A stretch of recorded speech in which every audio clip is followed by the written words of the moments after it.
Okay, we are a week out from the adventure race I signed up for that I've mentioned briefly in the past, but not brought up in any real sort of manner or form. So I decided I probably need to get some real trail running then, and not just the urban trail running from my neighborhood being under construction. Plus, I've yet to test out my gaiters. They do clip on the shoelaces in the front. They have the friction tape in the back and the underfoot strap. But it is 5:30, it's Sunday.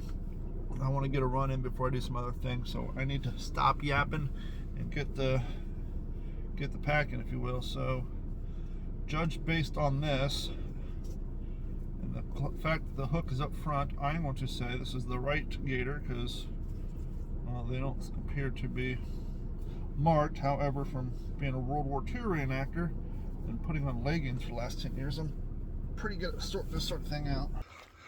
Mile 1 done. A little bit slow, that's all right. My feet and calves are hurting. One of the things I realized, an unintended consequence for my fishing kayaking, or kayak fishing I guess, is I have a rudder on there. And I have pedals on each side. I push forward on the left, kayak goes to the right, left. Push forward on the right, kayak verges off to the right. However, this is just a simple rudder system with no real pulley involved whatsoever. And since I use vinyl ropes, what I have discovered is it's easier to control if I take my toes and curve over and pull back on the left as I'm pushing forward on the right. Well, as you can imagine, after 5 or 6 hours of using your feet like an orangutan, pulling and pushing, pulling and pushing and pulling and pushing on these pedals, that I get fatigue in my feet. And then when I go out and run the next day, and they're used to doing this all day long, and now they're getting flat and splayed out, I can actually feel it in the back of my calf muscles. And so because of my orangutan feet on the kayak, my flat human feet, when I'm out here walking and running, it takes a little longer to get warmed up. But anyhow, I'm just out here testing out the gaiters, getting some grass run in, and by all means, am I not out here doing a hardcore training session, because, well, I gotta do the real thing in less than 7 days. So we're just gonna kind of enjoy ourselves out here. We haven't been out here since we were training for our Savage races back in the day, and so we're just gonna enjoy the sun, enjoy the run, not worry about time.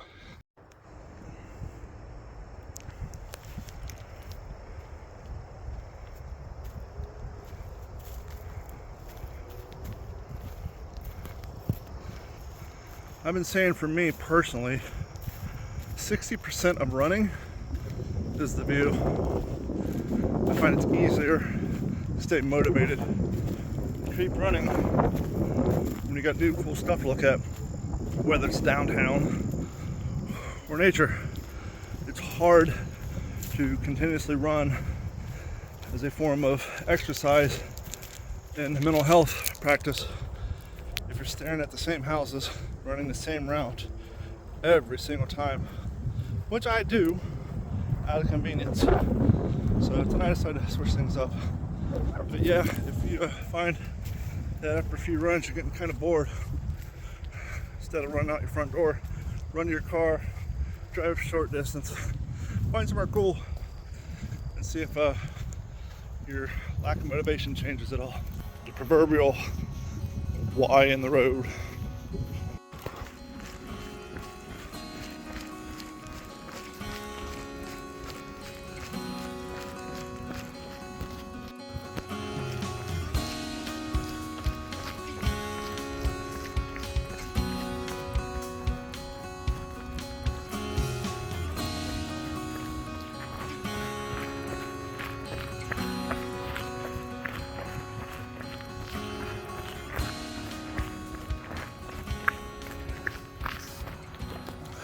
I feel bad on 2 occasions now.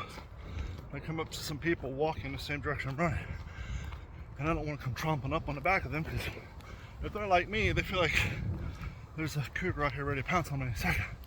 And so I stop walking. And as you guys can tell from our conversation, I'm not exactly a light breather. I know that I huff and puff like I'm gonna pass out. So I walk up behind them and then I'm like, hey, on your left, or hey, on your right. And then they jump scare.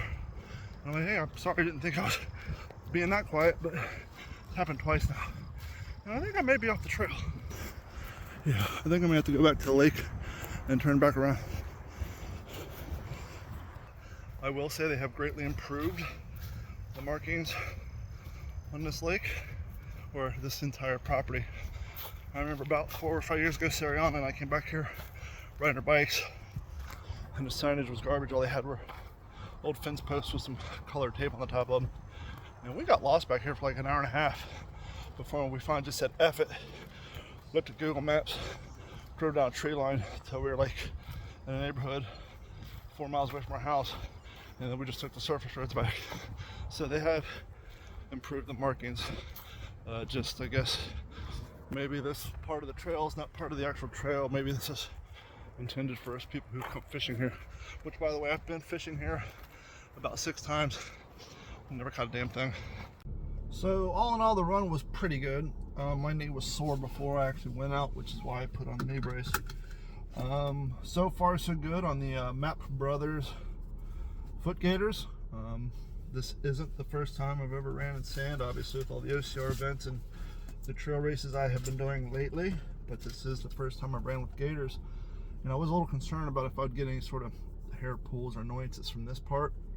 Granted, I only ran 2.5 miles, but so far so good. No wears, no tears, no leg hairs being pulled, and I will tell you, no sand in my shoe. They did as advertised. It's the first time I've actually pulled off my shoes after running here in Florida in the dirt and not have sand in my shoes. So they seem to work as advertised. So we will see how they hold up after a 4-hour race. We'll see. Later, y'all.